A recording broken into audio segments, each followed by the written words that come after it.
¿Para qué está la iglesia a lo largo de la historia? ¿Para qué estamos como iglesia? ¿Por qué somos iglesia en este momento de pleno siglo XXI? Pues lo importante que tenemos que saber es que nuestro Señor Jesucristo fue muy radical y fue muy conciso al momento de protagonizar el momento de su vida allá en el siglo primero. Jesucristo no solamente nos habló de prepararnos para una vida futura y eterna al lado de su Padre y nos reconcilió con el Padre y nos bendijo y murió en la cruz por todos nosotros. Gracias a Dios por eso, y es el mejor mensaje más importante del Evangelio. Sin embargo, un segundo mensaje que encontramos en la palabra de Dios es que el Señor nos puso a nosotros como iglesia a protagonizar la historia. Allá en Lucas capítulo 24, en el camino de Maús, el Señor les hablaba a los dos hombres que hablaban con él, y en el versículo 27 dice: y comenzando desde Moisés y siguiendo por todos los profetas, les declaraba en todas las escrituras lo que decían de él. Es decir, que las escrituras proclamaban a lo largo de la historia cuál era el papel, qué decía Jesucristo, cómo se iba a presentar, cuál iba a ser su propósito. Y es precisamente el llamado que Dios nos hace a todos nosotros en pleno siglo XXI. ¿Saben para qué estamos nosotros en el siglo XXI? Para protagonizar la historia. Estamos nosotros para hacer la historia.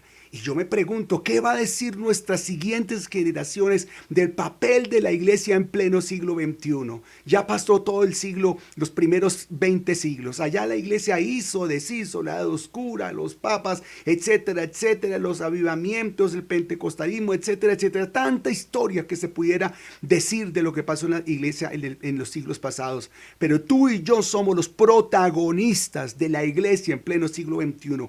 ¿Qué imagen estamos dando? ¿Qué estamos diciendo? ¿Cómo nos estamos comportando? ¿Qué van a decir las siguientes generaciones de lo que tú y yo hicimos empezando el siglo XXI como iglesia? ¿Se van a arrepentir de la iglesia? ¿Van a dejarla atrás? ¿Van a decir que equivocada estaba la iglesia? ¿Finalmente fuimos sal y luz? ¿Finalmente nos comportamos como Dios espera que nosotros nos comportamos? Amigos y amigas, Dios nos llamó a ser sal. Dios nos llamó a unir. Dios nos llamó a compartir. Dios nos llamó a dar amor.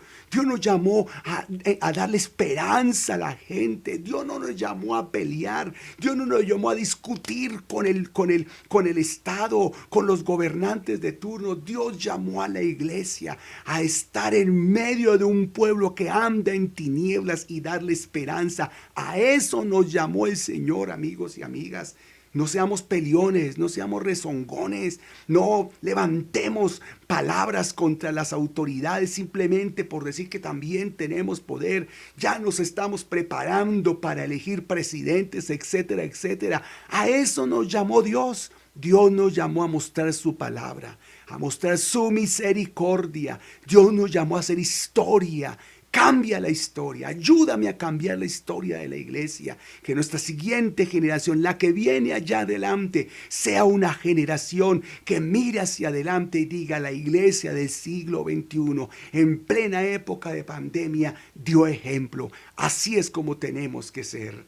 Me da tristeza en tantas cosas que escucha uno en las noticias, pero tú y yo podemos hacer algo ahora mismo. Sé la iglesia de Cristo. Sé un trigo que crezca en medio de la cizaña. Da luz, da fruto, como dice la palabra. Y seguramente habremos cumplido el propósito de Dios para su iglesia. Listo, muchas gracias. Nos vemos la próxima vez.